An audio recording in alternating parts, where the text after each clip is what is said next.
Viva Palestina, une chanson devenue l'hymne des soutiens de la Palestine en Europe.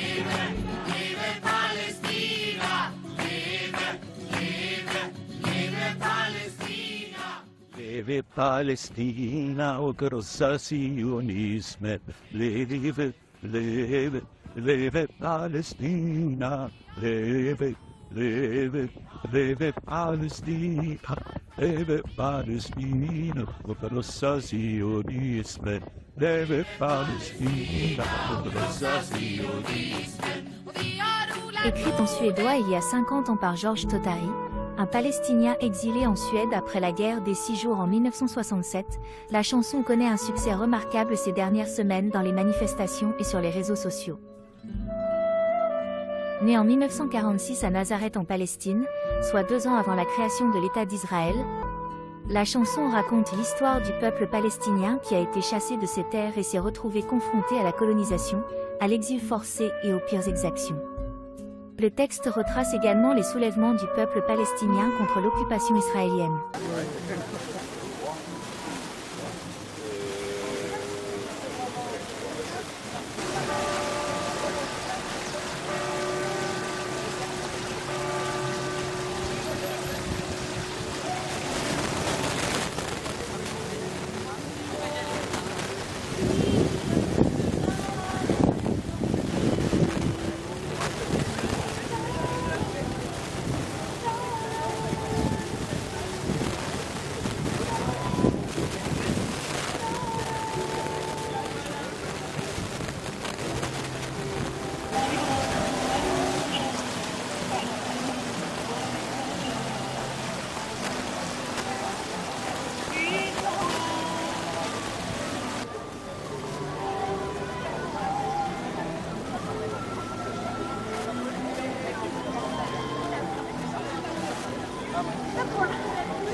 À nous réunir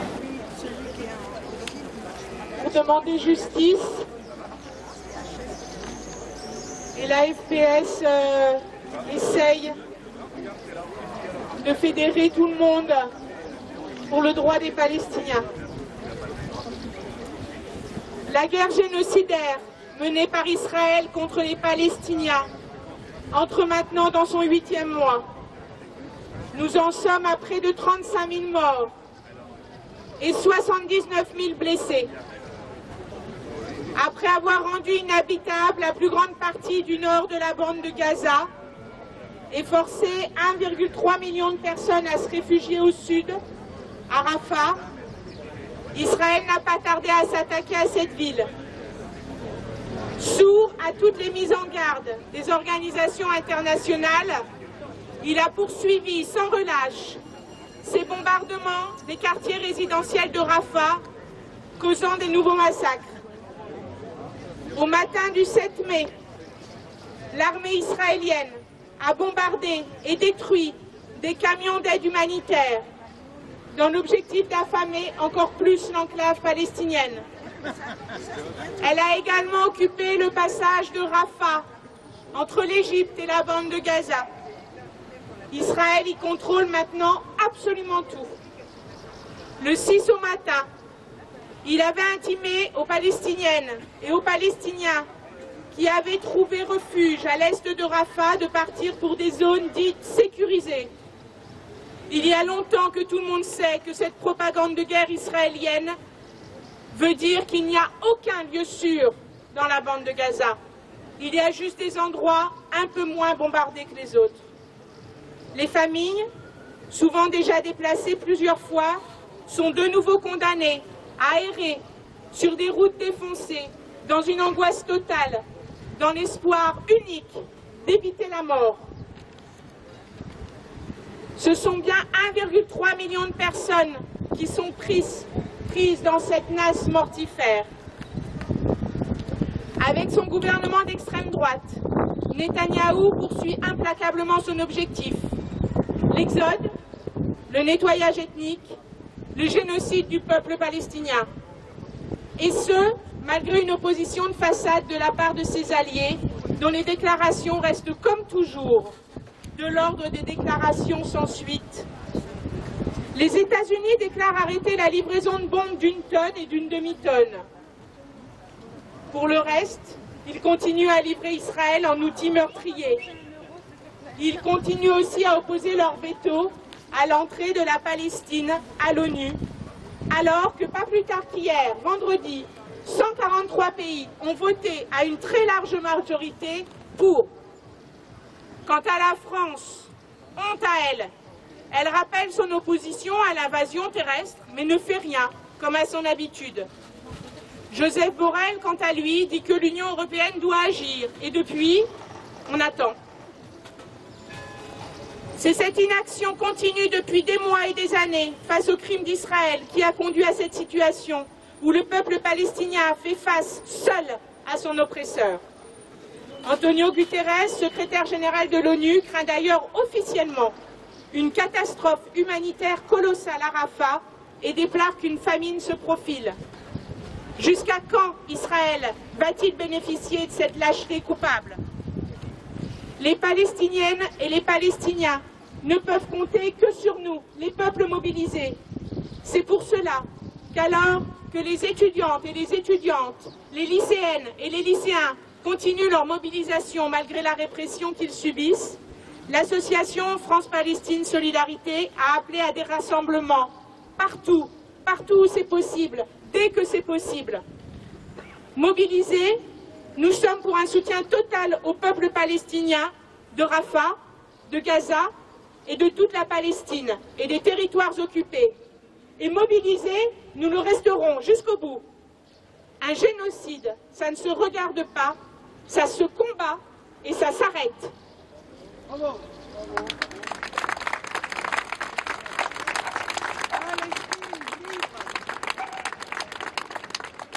Je vous propose, comme à notre habitude, malheureusement, en hommage à toutes les victimes, de nous recueillir 1 minute, juste 1 minute, pour toutes celles et ceux qui meurent sous les bombes, car c'est un génocide.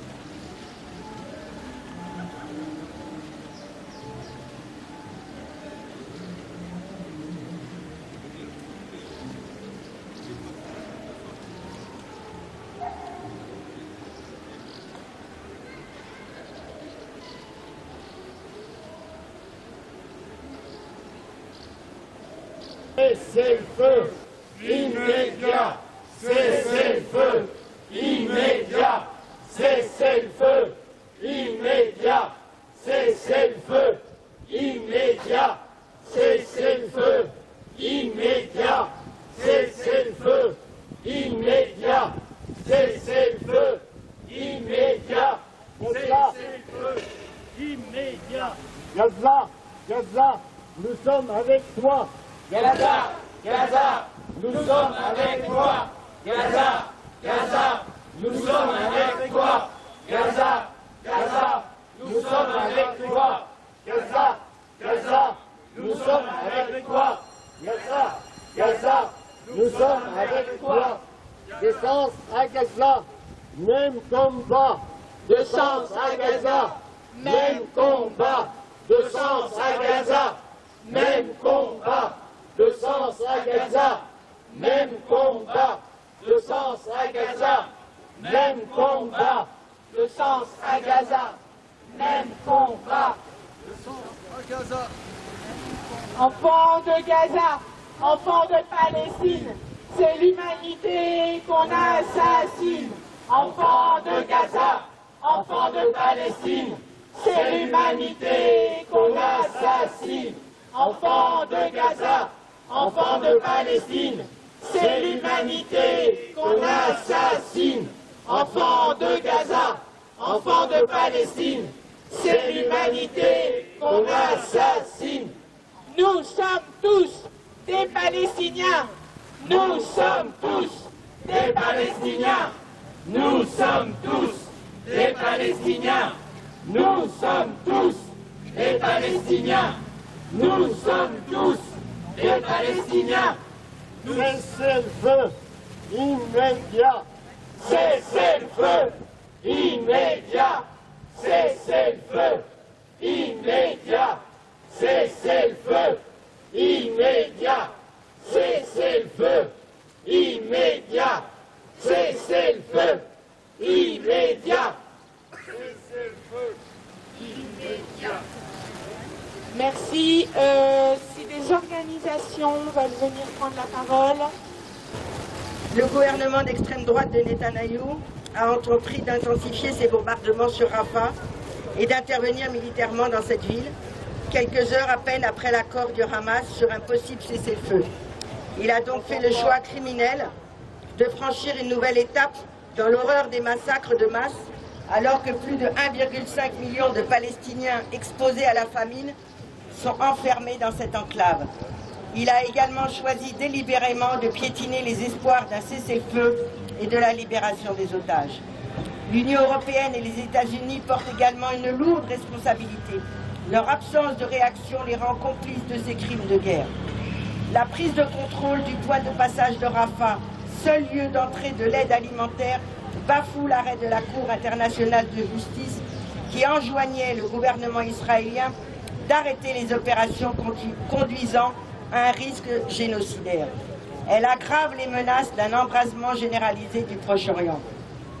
Le Parti communiste français exprime sa solidarité envers les victimes civiles palestiniennes de cette nouvelle offensive, ainsi qu'avec les forces israéliennes porteuses de la voie de la paix et de la libération des otages, et oui, il y en a. Le PCF exige que la France prenne enfin des initiatives concrètes pour contraindre le gouvernement israélien à arrêter le bain de sang et à accepter un cessez-le-feu immédiat et permanent et permettre la libération des otages comme des prisonniers palestiniens. L'heure est aux sanctions contre le gouvernement de criminels de guerre Netanyahou et certainement pas contre des humoristes de France Inter. Suspension de l'accord d'association de l'Union européenne-Israël, arrêt de la livraison d'armes, de munitions, de composants militaires et de toute coopération militaire, rappel de l'ambassadeur de France à Tel Aviv pour consultation et traduction de Benjamin Netanyahou et de son gouvernement devant la justice internationale, voilà ce que nous réclamons. Si la Cour pénale internationale émet un mandat d'arrêt contre eux, la France devra faire tout son possible pour qu'il soit appliqué. Alors que le peuple palestinien endure l'un des plus grands massacres de son histoire, il devient urgent que la France reconnaisse immédiatement l'État de Palestine sur la base des frontières de 1967, avec Jérusalem-Est pour capitale aux côtés de l'État d'Israël. Pour que la France agisse, soyons nombreux à interpeller le gouvernement et le président de la République dans les rassemblements qui sont organisés immédiatement. Et il ne s'agit pas là d'envoyer ni la police sur les campus de nos universités et encore moins de traduire ou de licencier, je pense à Guillaume Meurice notamment. Merci à vous. Netanyahou et Macron ont un point commun. Tous deux minoritaires et discrédités dans leur pays ont besoin de la guerre pour durer. se cramponner au pouvoir. Notre régime appuie de son mieux le colonialiste Netanyahou par l'aide militaire et par la censure. Les poursuites policières contre quiconque en France divulguent la réalité du génocide. Les faits attestés par l'ONU, les humanitaires et les médecins. Aide militaire. Le ministre Lecornu s'enferre dans les subterfuges, les louvoiements. Seuls des composants d'armes sont livrés, redoutent-ils aux parlementaires.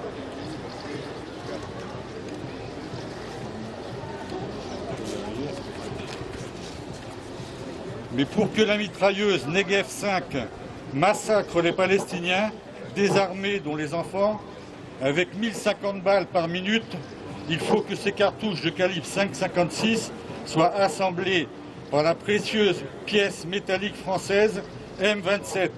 Ce sont des balles de 5,56 mm qui ont tué 112 Palestiniens et en ont blessé 720 lors du massacre de la Farine du 29 février. Les tueurs génocidaires ont utilisé la famine provoquée par eux pour un guet-apens, censure, police de la pensée, des autorités universitaires françaises dans les lieux destinés à la connaissance ont interdit nombre de réunions, celle de LFI, celle de l'Union juive pour la paix à Montpellier. L'Union juive pour la France dénonce ceux qui, en France, reprennent le discours des bourreaux qui osent se présenter en victimes. Ils n'empêcheront pas l'explosion de la vérité et de la justice. Halte à la guerre, halte à toutes les guerres, du fleuve à la mer, Palestine vivra, Palestine vaincra. Free, free, Palestine, free, free, Palestine, free, free, Palestine. Dès le 7 octobre, après le massacre perpétré par le Hamas en Israël, que nous avons condamné avec force et pour lequel nous exigeons très clairement la libération des otages encore détenus. Nous avons appelé au cessez-le-feu et avons refusé d'apporter notre soutien inconditionnel au gouvernement fasciste de Netanyahou et de sa bande d'illuminés messianiques. Nous avons refusé, dès le 7 octobre, la grille de lecture du choc des civilisations voulue par les néoconservateurs de tout poil, qui mettrait d'un côté le mal absolu, le monde arabo-musulman, et de l'autre, le bien, les démocraties occidentales. Accepter cette lecture binaire et simpliste, c'était, nous le savions déjà, autoriser le génocide du peuple palestinien, les dizaines de milliers d'enfants, de femmes et d'hommes assassinés, le bombardement d'écoles, d'hôpitaux, de mosquées, et à la fin, l'éradication de Gaza et la poursuite sanglante de la colonisation. Nous avons eu le courage de ne pas nous lever à l'Assemblée nationale lorsqu'il fallait soutenir inconditionnellement Netanyahou. Nous avons eu le courage de ne pas nous rendre à la marche organisée par la présidente de l'Assemblée nationale avec et aux côtés du Rassemblement national, parti raciste et xénophobe. Ce courage, nous le payons aujourd'hui. Nous le payons médiatiquement, puisqu'il n'est pas un jour sans qu'une interview de l'un de nos représentants ne s'apparente à un procès à l'antisémitisme. Nous le payons lorsque Mathilde Panot, présidente du groupe Insoumis à l'Assemblée nationale, est convoquée pour apologie du terrorisme, ou lorsque Rima Hassan subit le même sort. Nous le payons, nous, militants, lorsque nous devons faire face aux insultes et aux calomnies répétées en boucle par la fachosphère des médias de Bolloré ou sur les chaînes du service public phagocytées par la Macronie. Et nous ne sommes pas les seuls. Étudiants réprimés, arrêtés et placés en garde à vue, journalistes convoqués, syndicalistes condamnés. Ici, à Sens, c'est notre camarade Jean-François Dagneau qui a été surveillé, placé en garde à vue et mis en examen pour incitation à la haine, pour avoir osé dénoncer l'ignoble gouvernement de Netanyahou par des tags sur un mur d'une friche industrielle pour lesquels le maire de Sens s'est empressé de porter plainte et qui a refusé ensuite de la retirer. Il sera jugé le 7 septembre au tribunal correctionnel de Sens. Mes camarades, j'espère que nous serons nombreux à venir le soutenir et à crier notre honte qu'un tel fiasco judiciaire puisse se tenir chez nous. Les voix de la paix sont pressées de se taire sous peine de sanctions judiciaires. Et les fachos d'hier et d'aujourd'hui sont devenus les porte-étendards de la lutte contre l'antisémitisme. Et dans ce moment orwellien, au cours duquel nous serions en droit d'attendre de l'ensemble de la gauche un front commun d'indignation, c'est trahison sur trahison, reniement sur reniement, et tir à gros boulets sur nos représentants. Ces gens-là sont la honte de notre camp social et nous n'oublierons pas. Alors que l'offensive de Tsahal sur Rafah est lancée, nous devons continuer à exiger la fin de ce génocide et dire stop, stop à la guerre, stop aux boucheries, stop aux industries d'armement, stop à l'économie de guerre, que ce soit sur le sol ukrainien ou en Palestine, et très probablement ailleurs au train où vont les choses, avec un risque de conflit mondial. Les seuls vainqueurs ont toujours été les marchands d'armes. Cessez-le-feu, reconnaissance de l'État palestinien, libération des otages israéliens et palestiniens, justice pour les dizaines de milliers de civils exterminés à Gaza. D'une part, bien évidemment, une pensée, une solidarité très forte envers ceux qui sont victimes de leur engagement pour les Palestiniens. Je pense évidemment aux organisations politiques. Il en a été longuement fait écho dans l'intervention préalable. Je pense aux syndicalistes, je pense aux étudiants. C'est vrai que le fait de lier la lutte pour la Palestine avec de l'antisémitisme est quelque chose d'absolument insupportable. Et c'est pour ça d'ailleurs que la question de la Palestine aujourd'hui, du conflit israélo-palestinien, dépasse la Palestine elle-même. Dépasse la Palestine parce qu'elle pose quand même en grand aujourd'hui l'utilité et la validité des organisations internationales, parce que quand même les États-Unis tout seuls, avec Israël, bloquent toute décision pour que la Palestine soit reconnue de manière pleine et entière au niveau international. Donc ça pose cette question. Ça pose une autre question aussi. Ça pose la possibilité, grâce aux étudiants qui sont mobilisés aujourd'hui aux États-Unis, de créer vraiment un mouvement de solidarité internationale populaire, à un moment où on en a besoin, à un moment où on pensait que les choses étaient pliées, qu'on était dans un monde définitivement individualiste. Et non, l'espoir vient du côté des jeunes étudiants des États-Unis d'une part, mais aussi de la France. Et réellement, ça pose pour l'avenir d'autres perspectives pour tous les peuples dominés. Et ça, c'est une grande bonne nouvelle. Ça pose aussi la question que, effectivement, grâce au courage de ceux qui militent pour la Palestine, peut-être que nos médias et peut-être que nos politiques dominants vont avoir tort.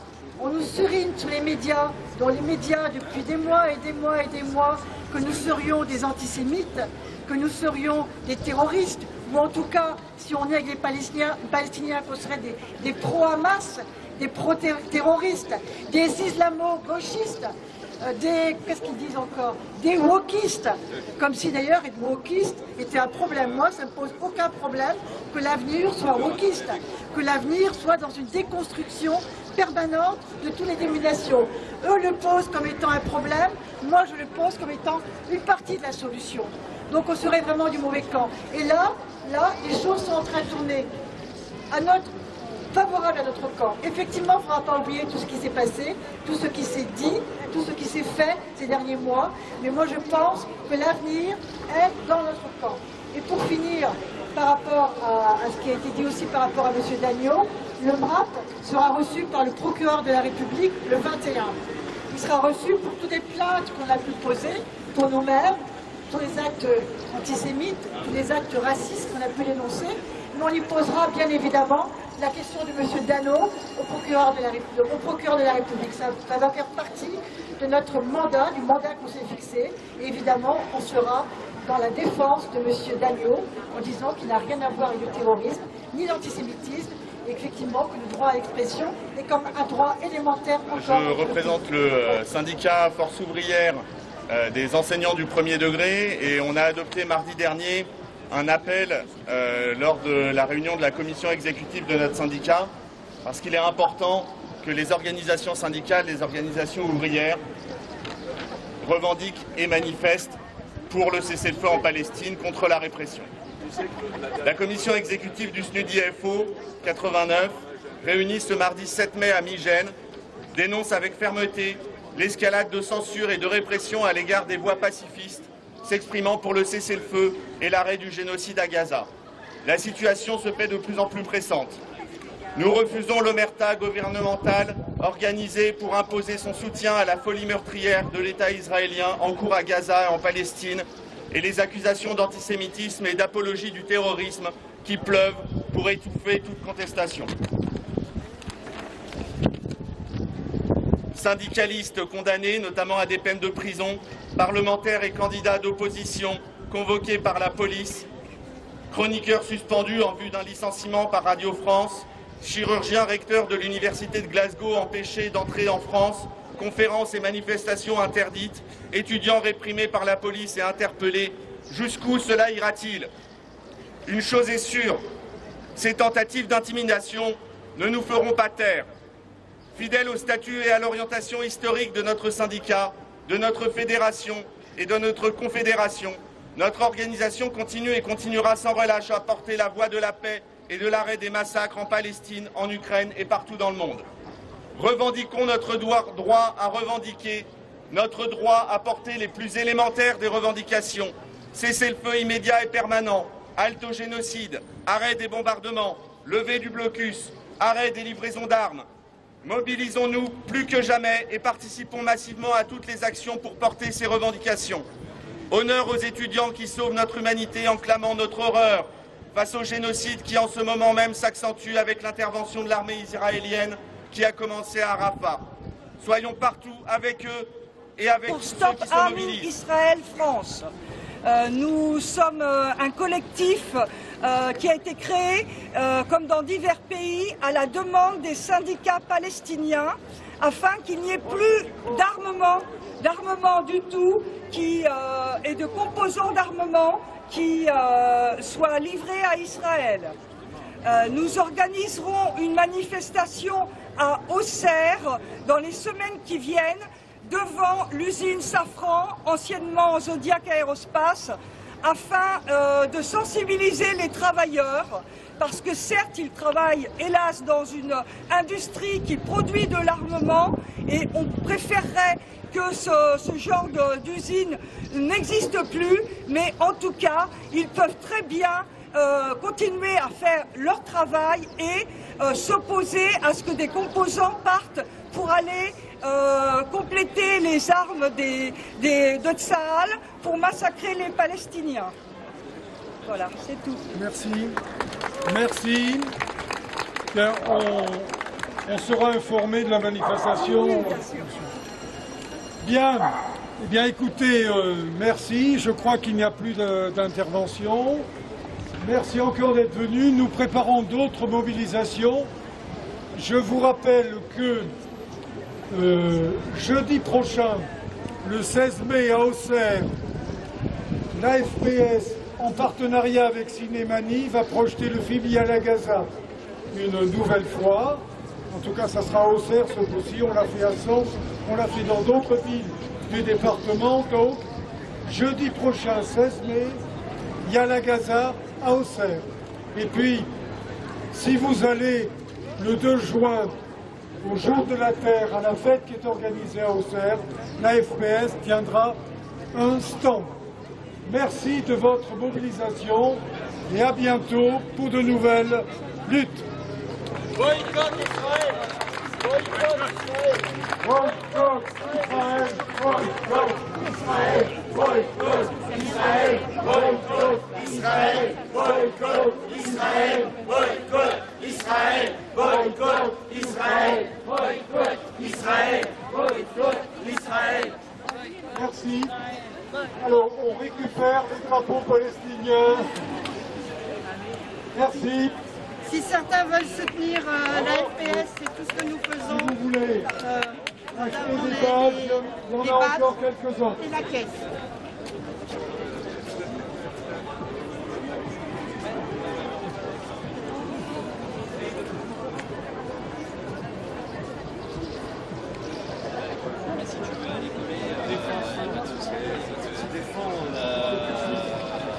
Après, ils sont en à la retraite, ceux qui ont retraite, donc on le fait.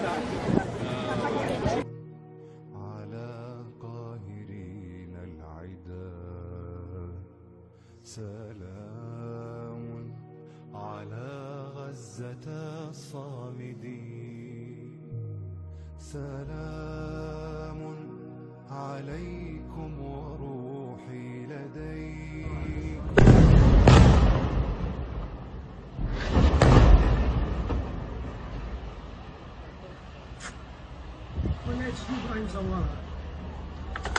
तुझे पहले बचपन में बरसों खिलाया जवानी ने फिर तुझको मजनू बनाया बुढ़ापे मेरे मौला तेरा ही दीन इस दुनिया में फैलेगा मैं अपनी जान जब कुर्बान يا غزة ما هنت رمز العزة كنت